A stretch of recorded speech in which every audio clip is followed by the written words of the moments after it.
Hey guys, welcome back to my channel. It's currently the 14th of March. It's been a couple of months, just a little couple of months since I last did an update about moving.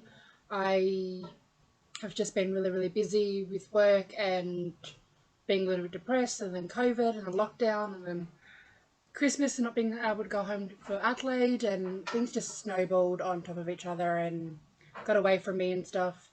If you can hear any clanking in the background, it's probably my dryer. But I just wanted to do a voiceover just because I'm looking at all the footage again. Yesterday I watched the video before my packing series, and then the 2 or 3 videos of packing and stuff.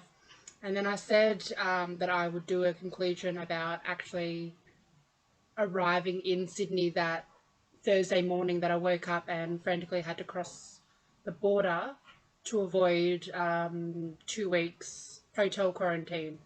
Um, so I'm looking at the footage that I filmed in my empty apartment, like the day after I arrived in Sydney and stuff. And I just didn't like the way it turned out and stuff. And I just, like, I'm exhausted, and I look absolutely miserable. And like, I just put all the videos side by side, and it's nearly like 2 hours of footage. And I'd obviously, I can compile that into a few minutes. So I just want to give you, um, like, finish, so not give you, I just wanted to continue on from where I left off, even though it's nearly 8, 9 months later. It's fresh in my mind because I've just watched the videos that I did film, and it's not an experience that I would forget anyway because it was actually quite horrible. So I'll do a 2 second recap of um, waking up Thursday morning. So, some divine intervention. I woke up really early Thursday morning and just happened to uh, find a radio app through the Apple Store, or Apple Music, whatever. So I happened to hear a just a broadcast while I was making my coffee, and it was literally just a 2 second update about border restrictions, and that New South Wales, as of Friday morning 12:01, um, any New South Wales residents that weren't back in New South Wales would have to do mandatory 2 weeks hotel quarantine at their own expense. And I was in the middle of trying to move to Sydney. I had just about everything packed. But anyone that's ever moved house or had to pack, you always have more than you think. You always think that I'm nearly done, I'm nearly done. And then there's always that last second of, oh my God, that took another 2 hours when I thought it would only take 10 minutes. So waking up Thursday morning, I just had some bits and bobs that just literally took all day. So majority of things were packed.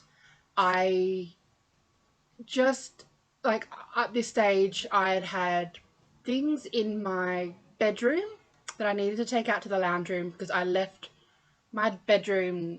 I didn't know what state my bedroom was in, like whether the floorboards needed cleaning, whether the skirting boards. I just didn't know once I removed everything what the condition of my bedroom is. So I put more pressure on myself than I needed to that Thursday. And yes, I was frantically trying to ring, like, I rang my local police station in Melbourne. I rang the local police station for the suburb I was moving to in Sydney. I rang the COVID hotline. I'd rang New South Wales Health just to confirm, what I'd heard, just if they had any more updates. Because I already had a lease date and flights booked for the Saturday, and I really didn't want to change that unless I had to. But no one seemed to know what I was talking about. I looked up online, just trying to find that article, maybe like a written article about what I'd just heard, and there was nothing written. I watched the news, the Channel 7, Channel 9. There was no broadcasts on TV stating what I just heard. So if I hadn't heard it when I heard it, I would have no idea. Anyway, so I knew that my so Thursday, so Friday, Saturday. Well, I had to have everything packed by Friday night anyway. So I lost a day and a half. But those, that final countdown is, it means a lot. And I still wanted to have a couple of hours set aside to things for me to repack things that I just sort of shoved and I didn't want to deal with at the time. I think I was too focused on trying to film and edit and make it all nice and clean for you, and I wanted to make it. I I was being too precious with the way I wanted to pack, and being too hard on myself. I wanted to have everything immaculate. Like, I've moved so many times, and I've just shoved and shoved and shoved, and I've always thought, well, once I get to my new place, I'll just wash and dry everything, like whether that's cutlery or plates or um, or clothing. I just wanted everything this time around to be like ironed, washed, everything in vacuum seal bags. I wanted things that I could just take out of the box and put straight into the cutlery drawer, or I could just quickly hang up. Like, I wanted things organized. I thought I got to a stage where I had decluttered enough that I was literally just packing liked items. Like, I actually thought the process would go a lot smoother. But we all have that junk drawer. We all have those, like, what the hell do I put this in? And I did a few things. So even now I'm like talking about 3 different things. I did things correctly for the time constraint that I was under. So as of like 7:30, 8 o'clock Thursday morning, once I looked up flights, I knew that I had like a 7:30 flight that I knew by, let's say, 6 o'clock I had to be done and on my way to the airport. So I made up I had, what would you call it? A little trolley. It's just like a $15 trolley from Kmart, where I put scissors, I put my washcloths, I put some spray bottle. Like, I made up like a cleaning cart, literally a cleaning cart. And as I was vacuum sealing bags, I was slowly pulling things out that, like, that's going to go in my bag, because now, like, I still, in the back of my mind, I knew that I'm going to have a couple of days by myself without my furniture, but I still didn't pack properly, and I wasn't prepared for the 2 days that I was going to have without my furniture. So I tried to do the best that I could. Like, I had all my documents together. Like, I essentially packed my bag that I would need in Sydney before I finished packing and taping up all the crap and stuff. So by like 4 p.m. I realized that, I hadn't had a shower, I hadn't eaten, I hadn't done anything. I've packed as much as I can. There's my suitcase. I literally had enough time to have a quick shower, threw my wet towel in my bag. I grabbed a roll of garbage bags that, I thought I had like maybe 1 or 2, because you always need, like, I've moved that many times. It's when you move into a new place, it's those little things that you're like, wish I had a trash bag, or I wish I had a spray bottle, or I wish I had a little tea towel, or just little things to get you going until you have all your stuff. So in that aspect, I did things right. But I think at that time I thought, well, I was going to arrive in Sydney about 9:30. So I think at this stage, like, I knew that the keys were going to be in the apartment. I just didn't think what the hell I was going to sleep on. Like, it just didn't occur to me. I thought maybe I'll spend the night at like a backpackers or something. I'm not sure what I thought, but it just wasn't in my mind. It wasn't till I got to the apartment, which I'll go through that in a minute, but it wasn't until I got to the apartment that I realized that, okay, I packed a little bag of like makeup and stuff, like, in case I had to go out. I had a spare knickers and bra. I had pajamas. I had a towel. I had that roll of garbage bag, which only was exactly one, just the way it was like rolled up. I had some Snaplock bags. I had sugar, coffee, and Milo that were in Snaplock bags. So I thought, no cups, no nothing. Like I don't know what the hell I was going to put it in. No kettle. Um, yeah, I had some random. Oh, I had a pen. Had my headphones. I had my charger. I brought my laptop because I don't go. I don't put that sort of stuff packing anyway. So yeah, it's just. And I don't think I even thought about the fact that I have to take this on a plane. Like, I don't know what I was thinking. It was so disorganized that, yeah, and that's usually something that I pride myself on. Like, I'm a really good packer. Like, packing cubes, like, I have, like, a packing list. Like, I'm really good when it comes to, like, going on holiday or, like, a 3 day, adventure. Like, I'm good at packing. And I let myself down in that aspect because I was so stressed. But we will move on to where I started off. And where did I leave off in the last video? I think the last video was... Okay, so it came to like 6 o'clock where I had about half an hour to like sit, think, look around the apartment. Everything was essentially done. I looked around and thought things weren't as clean as I wanted it to be.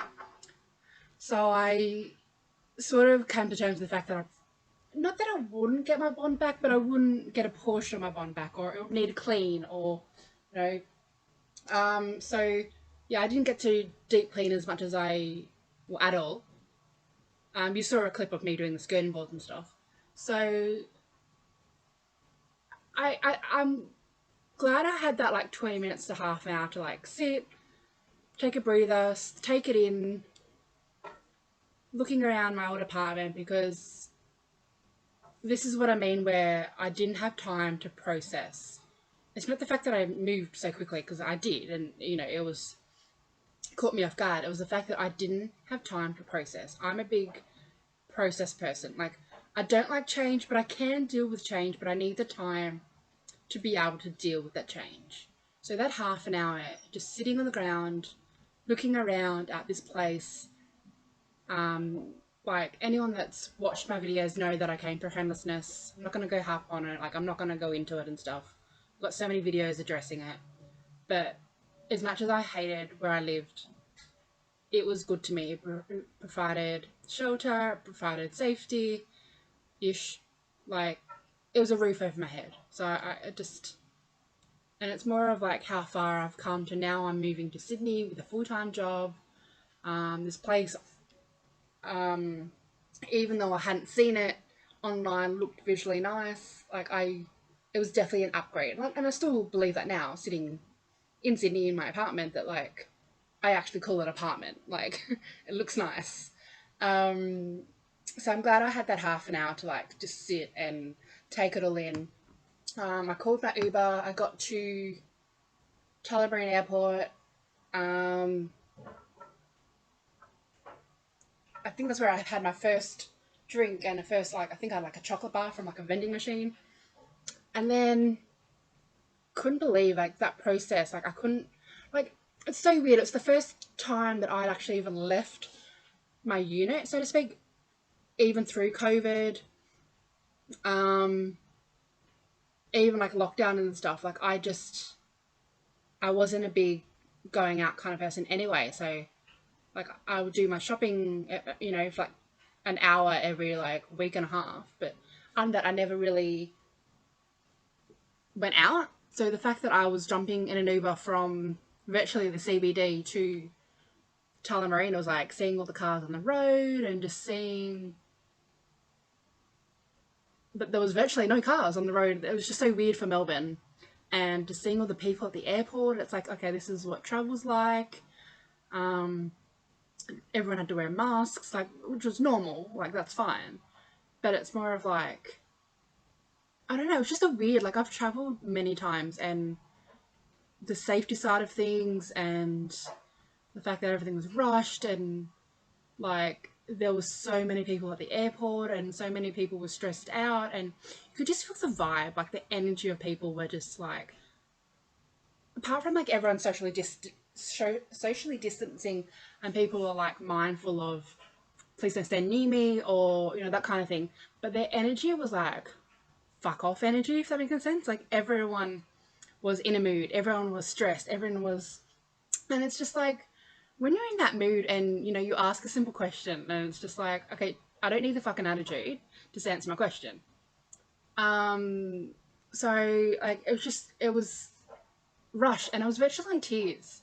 Like I had the weirdest Uber driver, but yeah, once going through like checkpoints and security and stuff, and like I was virtually in tears the whole trip. Like I I liked that I definitely will be flying with Qantas again. I really enjoyed the experience. I used to fly with Qantas as a kid and stuff, but like I'm more of a Rex, Tiger, Ansett, show my age now, kind of person. Like I've always had like the regional flights. I've never had like a city to city. I think I've only flown Melbourne to Adelaide maybe once or twice. Like I guess that's city to city, but not really because Adelaide's like a country city. I don't know. I don't know if that makes any sense, but I really enjoyed my experience in flying with Qantas. So definitely have to. It's worth saving up that little bit more to fly with Qantas. Um, so got on the flight. The flight was smooth. We were meant to arrive like 9:10 or something. And I think we got there a little bit earlier. So I think we got there like right on 9. Now keep in mind that we have to be, well, we were already in New South Wales, but I guess touched down in the airport by 12:01. So they were doing like row by row. So the first row obviously went off first, and the second, and the third. So by the time we'd actually land at 9:10, or I think it was 9 o'clock anyway. By the time we arrived at 9 p.m. and to the time that my row got to like the terminal, like the line leading out of like the stairs out, like on like not the tarmac, but there was a line going into the actual airport. So by the time I actually got physically off the plane, I reckon it would have been like 10:30, and that's no exaggeration. We were waiting, stand still on the tarmac for about an hour and a half, and then I thought, well, okay, it's just New South Wales Health. They're doing COVID tests. They're just doing checks, and that's like Olympic. Like that's. I didn't think there would be an issue. Like I had my border pass. I was approved for that. I know I don't have COVID. I know that I've arrived before, so I'm just going to go home. Like I have all my lease printed out. The only thing I had to worry about at this time at 10:30 getting off the plane was how I was going to physically get from A to B. How was I going to get from Sydney Airport to the western suburbs, which I do live in the western suburbs. And I've never seen this place, so I actually didn't know what this place looked like from the road to where my apartment was. I didn't even know how the building looked. There's a high rise. Like I knew it was on the bottom floor, but I didn't know, like, is it around the corner? Is it behind a tree? Like I just didn't physically know where my apartment was.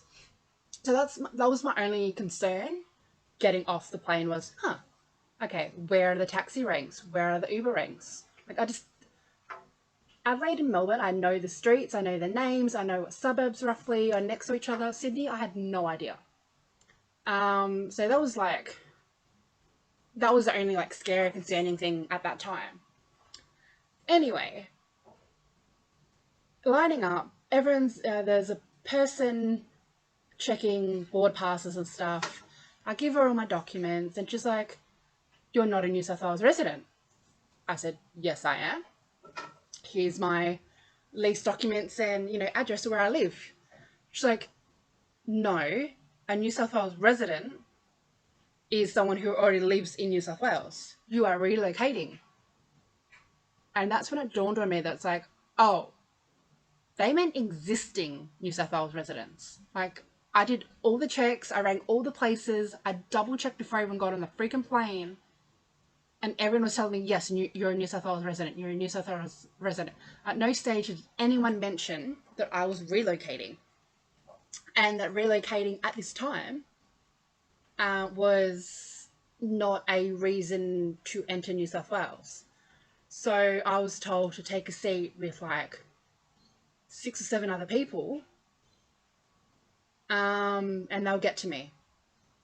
So I'm waiting, and it was so freaking disorganized that I thought, okay, well, there's 6 people in front of me. I'll just take a seat. I honestly thought it was like a Centrelink line kind of thing. Like they'll call you when you're ready. Like they've obviously taken your name down. Nope. By the time I had sat down, 8 other people had sat down, and like someone would come around with a clipboard and ask you a question, but then get pulled away to have to talk to someone else, and then they would come back to you, and then like they would forget that you were next and that they were talking to you, and like by I think 11, yeah, about 11:30, I realized there's something going on. Like I overheard a phone call from the guy in front of me. He'd obviously been there, like he'd gotten off the plane probably like 4 or 5 rows in front of me, so he would have gotten off probably about 9:30, so about an hour in front of me. And he was explaining to his like girlfriend or wife that it's like he's had more issues sitting at the Sydney airport trying to cross the Victoria New South Wales border than he did when he was in customs in the UK. And that's what that's the best way I can explain it, is that I felt like I was on an episode of border security and that I had the wrong visa to enter a country. Because I laugh at those people and I think, well, like, okay, there's accidents where you've accidentally applied for the wrong visa or you've tried to do the right thing. And then there's the people that you're like, why are you trying, you haven't declared items that you clearly have, kind of thing, like food items and stuff. And that's literally what I felt like. I felt like I was on an episode of border security and I had a suitcase full of drugs. Like, it was completely scary. It was terrifying. It was heartbreaking that, in my own fucking country, and all I'm doing is crossing the border, I felt like a terrorist. I felt like I'd done something wrong. I was made to sit down and punished and, almost like face the corner of you naughty person. You dared to try and cross the border. It's like, I did this legitimately.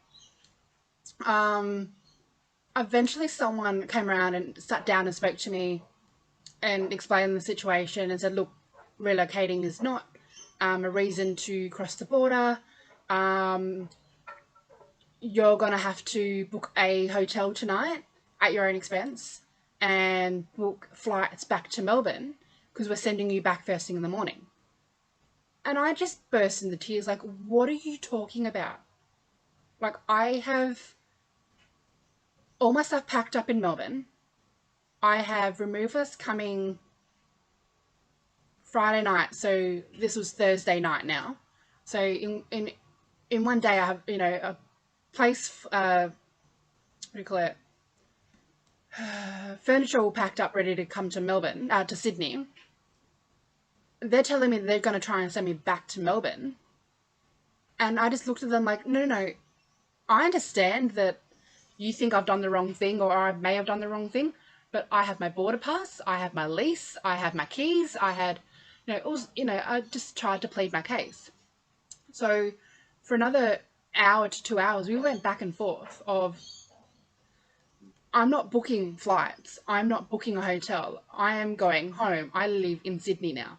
This is my lease, this is, I sort of white lied and I said, my stuff was already in the truck, which was kind of true. I'd already handed back the keys to my real estate agent, but my property was open and she knew that. It wasn't a completely bad area. But she knew Saturday morning that the apartment was going to be empty, and to just come and lock up. So yeah, we went back and forth of she was going to send me home. and me explaining, well, sort of white lying that there is nothing for me in Melbourne. Like, I don't have a job, I don't have accommodation, I don't have anywhere to live. Like, I'm going to be homeless if you send me back to Melbourne, which was 99% true because I'd already handed back the keys and I'd already signed a lease in Sydney, so I didn't want to be playing, it was just bullshit. And like, there were people around me that had just come from a wedding and weddings weren't allowed. There was someone that had there was there was a guy that had a fight in the CBD in Melbourne and decided that fuck it, I'm moving to Sydney. Like, those things I can understand. Like, you can't just do that. There was even this lady that had an existing appointment, like medical appointment. It was at like St. Vincent's Hospital or something in Sydney, and they were nearly going to send this girl back. She's like, I'm here for a medical appointment. Like, what are you talking about? Like, her flight, so she got in the same time we did. She was going to stay in a hotel overnight, go to her appointment, and literally she had flights back to Melbourne the next night. Like, and they were going to try and send her back in the morning. And this appointment had been arranged like 6 months ago. So, like, they were so fucking disorganized. Like, I understand that New South Wales Health have a script they have to follow. I understand that New South Wales Health were not prepared for how many people were going to get off the plane. I think I overheard that they thought there was going to be like 60 or 70 people to get off the plane, and they end up being like 270 people. So I understand that they were understaffed and underwhelmed. But there are people that are dodgy, and there's people that legitimately have like done all the right things, and they were made to feel like absolute criminals. I just sat there in tears for nearly an hour and a half. I didn't leave the airport. I did not get my... Oh no, I'm getting ahead of myself. So about 12:30, 1 o'clock in the morning. Yes, you heard me right. 12:30, 1 o'clock in the morning. I don't know whether this lady was like too hard basket or she just took pity on me. But she's like, here's an email. I need you to send an email to the health minister, because he's the only one that can decide whether you can stay or not. So I sent him an email stating that, I understand, I've obviously made a mistake. It was, not intentional. I meant I meant nothing by it. Like, it wasn't intentional. But unfortunately, if you do decide to send me back to Melbourne, you'll be sending me back to homelessness. Like, I have no family. I have no friends in Melbourne. I have nowhere to live. I have no job. Everything's in Sydney. Here's my new address. Here's the keys. Like, I took a screenshot of the keys, which I technically didn't have. They were my old keys, which is a long story. And then he got back to me at 2:30 in the morning. And then, after being cleared, after being told, I went to get up, because all I had was carry-on. So I literally had all my stuff with me. And the lady was like, oh, you can go now. So she kept me waiting half an hour, even though I knew I'd been approved. So I literally didn't leave the airport until 3 a.m. in the morning. Like, keep in mind, we landed at 9:10. I'd been awake since 7:30 that morning. And I literally didn't leave the airport until 3 o'clock. And then, again, not realizing how far west I have moved, it took me, I reckon, about an hour and a half, an hour and 45 to get to my place. And the Uber driver's like, hey, do I turn right here? Turn left here? I'm like, I don't know, dude. And then it was really freaking sketchy trying to like find out where my unit was, where my apartment was, and then trying to work out that open this door. Like, you don't want to knock around. You don't want to like it's 3 a.m. Actually, probably closer to 5 a.m. at this point. And I'm sort of,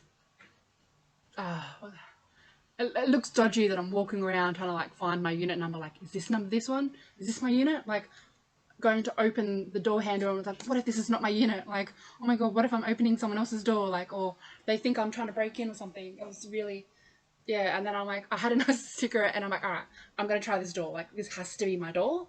It has to be the right place. Because I didn't even know if I was going to have, oh, that was the thing. My phone, like, I obviously hadn't charged my phone all this time. And I had to call an Uber. And I didn't know if I was going to have electricity when I got into my place. And so I think I was down to like 1 or 2%. So I'm like, I can't call another Uber if I've gone the wrong place. I couldn't even look up if I was in the right place. Like, I just typed in my address and prayed to God that it was the right place. Turns out it was. And the power was on. And that was the... Yeah, that was surreal. Walking in, realizing all the lights were on, and I was absolutely fucking exhausted. The first thing I did, because I was freezing too, was I turned the heater on, and I think I just sat under the heater for a good hour processing what the fuck did just happen. Like, there was a 99% chance that they were gonna make me buy a hotel and an airfare back to Melbourne. And just processing that I was just treated like a freaking criminal. And realizing, oh, as I walked out of the door at the airport, that they'd handed me all these booklets and stuff about quarantining. And I don't know why. I don't know whether it was the stress or stupidity or just, I don't know. But for some reason in my head, when I thought quarantine, I thought that I would be allowed to go like Woolies or Coles to get food. I don't know. I didn't think it through, but it makes complete sense that you're not allowed to. But I don't know why I thought that I would be. But then I don't know. I just sitting on the cold, empty floor, reflecting on everything, and then realizing what I've packed and what I haven't packed, and like I brushed my teeth, I took off my makeup. I didn't even have a pillow. Like I had, those travel pillows. And I didn't have a blanket. I didn't have anything on the floor.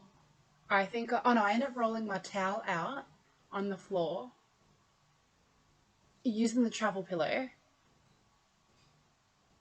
I think I first tried to sleep with my pajamas, and they were just so thin that I ended up wrapping them up and sticking them in the whole part of the travel, and then fully getting dressed again because I was just exhausted. Like I was so cold and tired and had a floor, and I'd been packing, and like it takes a toll on your body when you're just packing and not rushing around like a headless chicken. And then there was the next day when I realized like I had gotten absolutely no sleep, and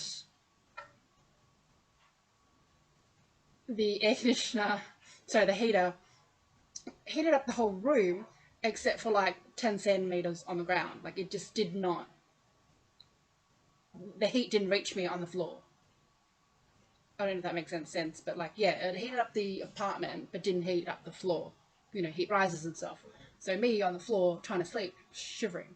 A few times I got up just to have a hot shower just to warm up because I was chattering cold, which didn't help to the stress and the adrenaline that was wearing off, and the realization that it's like I have no food, no water. I think I brought a roll of toilet paper, I'm not sure.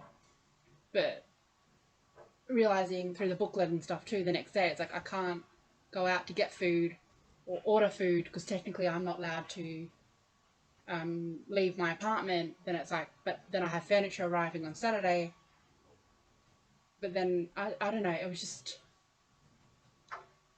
very overwhelming, and I wanted to get that out and didn't want to take 3 hours to explain it with different clips. And like I might put some clips, like I'm not sure, I might mute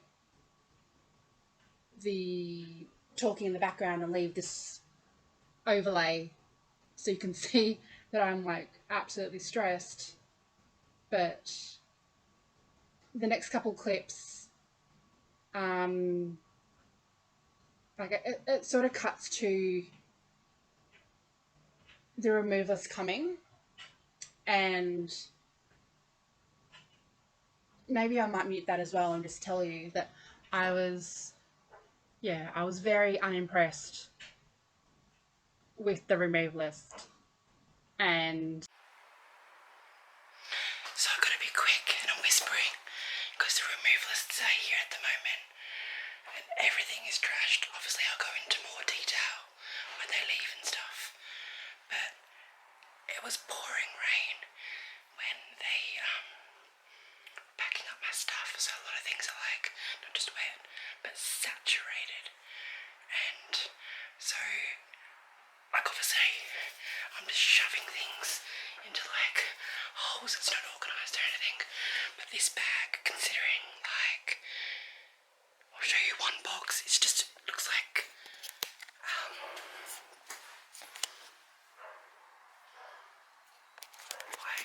they've either disintegrated or they've packed them like, I won't be ever using boxes again. But I just wanted to show you one bag that I snack some food in, and a lot of things are broken, and containers that like had rice and stuff in them that I actually taped closed, opened up because I think of the way they packed, to be honest. But I just thought I'd open this bag on camera just to see what the stuff looks like, because I had eggs and shit in here. So if that's what happened with the other boxes, I want to know what happened with those what's in here. So let's have a look. And I'll try and see if I've got the photos still that I was sent, but they were meant to come Friday night. They arrived because lockdown, stage 4 lockdown was in Victoria, and lockdown was I think 8 p.m. They turned out at 9 p.m.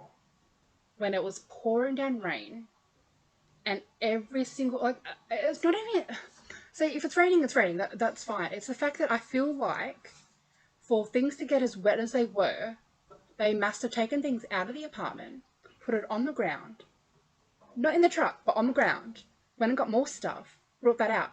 I feel like everything that I owned was literally sitting out in the rain for days. Like, I know that, like, they picked it up Friday night and I got it Saturday afternoon, but things weren't just wet. They were soaked through like they'd been in a fucking swimming pool. Just about every box that was in pristine, brand new condition, that were like 2 days old, where I've, bought it, packed it, taped it up, and then they were literally tissue paper. Books, paperwork, I had to wash everything, whether I literally threw it in the washing machine or I manually had to wash like cutlery and stuff. Everything had to be washed again. Books had to be thrown out. If they weren't in plastic containers, they had to be thrown out or washed, or just tissue paper. There's a box that I've had probably, I reckon, nearly 10 years actually. I bought it in IKEA before I'd even moved to Adelaide. It was just a $5 box. Like, it's nothing special, nothing precious. But that box has, been with me for 10 years. I've looked after that box. It's just a box with a lid, like it's just an office box. And no dents, no dents, no marks, this box was still in good condition. And when it arrived in Sydney, it was tissue paper. Like, I could understand if there was wear and tear on it over the 10 years, but no, it was literally just from the move to Sydney. And some of the stuff that I had wasn't mine.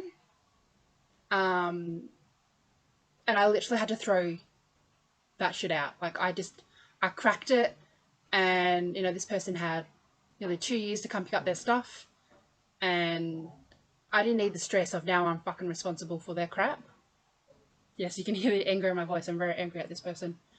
But I made multiple attempts to get this stuff back to this person.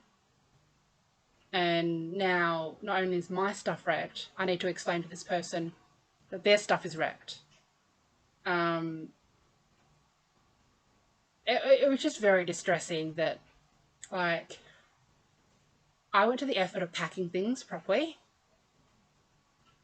Everything had a home. Like, okay, there was a few boxes where there was just miscellaneous items, but they were still taken care of, taping up, writing the description, writing my details on. They were taped up, finished, finalized boxes, regardless of the content. And the stuff that you see in the clips is I'm getting stuff where the box is broken and they've literally used Glad wrap or a heavy, like, industrial Glad wrap to wrap my stuff. Like, the big box I had my Christmas tree in, like, I literally have parts of my Christmas tree wrapped up in Glad wrap. I have, it just doesn't make sense. Like, I know certain items were packed in a certain box, and it's like, I have that item, but I don't have the box or the other contents of that box. I was told that I've underestimated the stuff, the quantity of stuff, and that things would need to be done in 2 loads.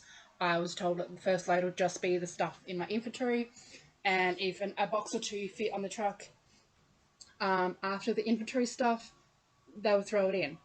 But then what I received was random things that they had to move and lift off to move out of the way to get these stuff.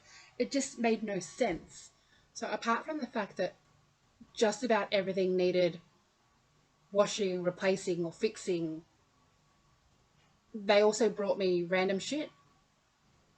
And I'm missing, like, I can think of off the top of my head, there is probably 4 things I'm missing, and it just doesn't make any sense because I literally had to move these things out of the way to get the stuff that they have brought.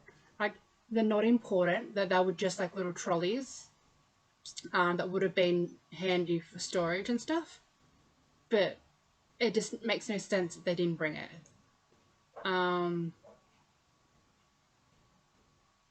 But other than that, like, I had to get things in 2 loads. I'm still, like, as I said, it's the 14th of March. I'm not unpacking, I'm still rearranging stuff in my house. My apartment is a lot smaller than I thought it would be. Trying to fit my bed and the couch and the armchairs. The first, like, 4 months, my couch was upright, wall to ceiling, just because I didn't have the space. Where they've placed my wardrobe is, like, near the entrance to my apartment, and it's literally like you gotta shimmy down single file sideways, and you're touching the door and the wall, like, of the wardrobe. Like, it's just, and that's too heavy for me to move.